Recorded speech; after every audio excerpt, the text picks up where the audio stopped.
होना चाहिए कि हमें कोई गुनाह नहीं है। तृणादपि सुदीचेन तरोरियु सहिष्णुना अमानिना मान देन कीर्तनीया सदा हरि। पहला ये होना चाहिए कि मैं किसी योग्य नहीं हूं, यही होना चाहिए। पूरे जीवन भर इसी को ढकते चले आए हैं कि हम किसी योग्य नहीं हैं, भीख मांग के खाना, अकिंचन भाव से रहना, 1 रुपया पास नहीं, 1 इंच जगह नहीं, ऐसे जीवन। अब भगवान को प्रकाशित करना था तो वो प्रकाशित कर दिया। अगर YouTube ना होता तो कौन जानता। भगवान को प्रकाशित करना था, कलयुग के यंत्रों का जमाना आया, देश विदेश बात फैल गई तो वो योग्यता दिखाई देने लगी। नहीं तो सदैव ढक के रखा जाता है, अपने सद्गुणों को ढक दिया जाता है। और सदैव जब वार्ता की जाती है मैं बहुत अधम हूं, मेरे में कोई सद्गुण नहीं कि मैं आपको रिझा सकूं। प्रभु आप अपनी कृपा से रिझ जाओ और हो सके तो अपने योग्य बना लेना।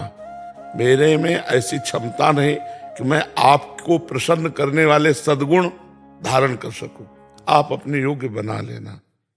तो बात सही रही। और अगर अपने में सद्गुण दिखाई देने लगे तो अहंकार आ गया, तो सब दोष आ गए, फिर पतन हो जाता है।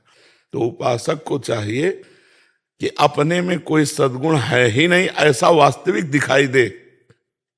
सत्य कहते हैं, जब गुरु कृपा होती है ना तो अपने में सद्गुण नहीं दिखाई देते, क्योंकि अपना कुछ रह ही नहीं गया।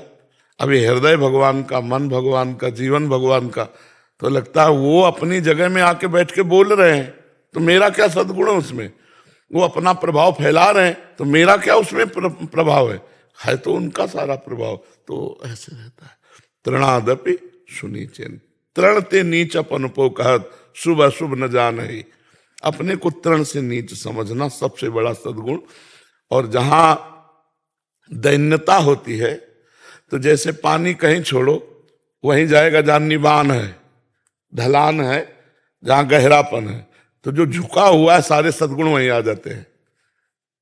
जो दैन्य है, सबको अपने से श्रेष्ठ समझता है, उसमें सारे सद्गुण आ जाएंगे दैवी संपदा के। और जो अपने में कुछ गुणों को लेकर अभिमान करता है तो सारे दुर्गुण उसमें आ जाते हैं। तो हमें लगता है सद्गुरु और इष्ट को प्रसन्न करने के लिए सबसे बड़ा गुण है कि मेरे में कोई गुण है ही नहीं। देखो ध्रुवदास जी महाराज इतने बड़े महान रसिक संत हैं, वो किशोरी जी से कह रहे हैं, सबे अंग गुण ही न हो ताको जतन न कोई, एक किशोरी कृपाते जो कछु होई सो होई। मैं समस्त अंगों से गुणहीन हूं, मेरे में कोई साधना का अंग नहीं कि हे किशोरी जो आपको मैं प्रसन्न कर सकूं। अब तो भरोसा केवल आपकी कृपा का है। और कितने बड़े महापुरुष हैं कि 42 लीला जैसे ग्रंथ की रचना की। महान अद्भुत रस सिंधु है 42 लीला। कह रहे सबे अंग गुणहीन हो ताको यतन न कोई, एक किशोरी कृपाते जो कछु होई सो होई। सो कृपाति सुलभ नहीं ताको कौन उपाओ, चरण शरण हरिवंश की सहज ही बन्यो बनाओ। बोले वो किशोरी की कृपा भी ऐसे थोड़ी होती है। बोले जब हरिवंश महाप्रभु की शरण में हो जाए, चरणों का आश्रय ले ले तो फिर कृपा का अनुभव हो जाता है। सारे अच्छा जैसे सद्गुण है सत्य बोलना, अब देखो बोल के, पवित्र आचरण देखो करके, अल्पाहार देखो करके, कम निद्रा देखो करके, पूर्ण आत्मसमर्पण देखो कर। कुछ नहीं होने वाला, अपने से कुछ नहीं होने वाला। क्या होने वाला है, हम अगर कुछ करेंगे तो हम बिगाड़ सकते हैं, इससे ज्यादा कुछ नहीं कर सकते। तो हे प्रभु, हे गुरुदेव, आप करा लीजिए, आप हमसे करा लीजिए तो अहंकार नहीं आएगा और हमारी साधना बहुत जोर की चलेगी। अगर ये कि मेरे में सद्गुण है तो फिर पतन हो जाएगा, ये पक्की बात है। परमार्थ में ऐसा है। महाराज जी, कौन सी सेवा सर्वश्रेष्ठ है, तन या मन या धन की? हमारा है ही नहीं तो सेवा क्या है। हमारा सिद्धांत जो हम वर्णन कर रहे हैं, हम बिके हुए दास हैं। जब हम मकान बेच दिया तो इसमें खिड़की श्रेष्ठ है कि दरवाजा श्रेष्ठ है कि आंगन श्रेष्ठ है, ये हमारा विषय नहीं रहा। तनुवांग मनोभी रमले सुहम तविवासिता, ये शरीर, ये वाणी, ये मन और मैं स्वयं आपका बिका हुआ दास हूं। खत्म खेल।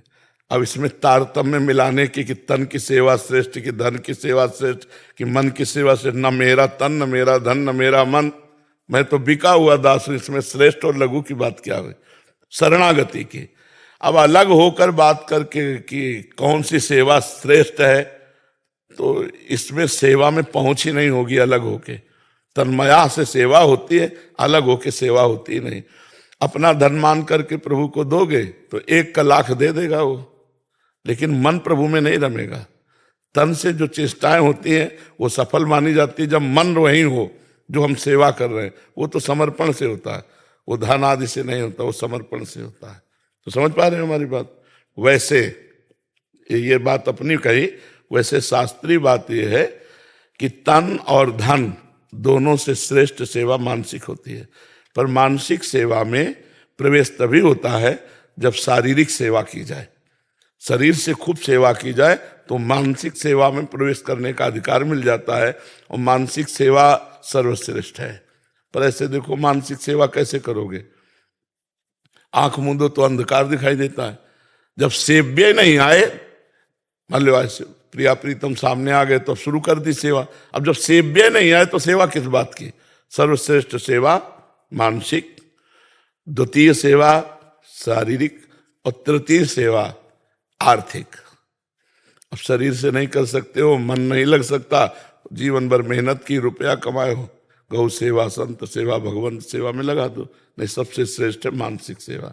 और वो जो बात पहले कही वो शरणागति की कही कि हमारा कुछ है ही नहीं तो क्या सेवा, हम तो बिके हुए दास है।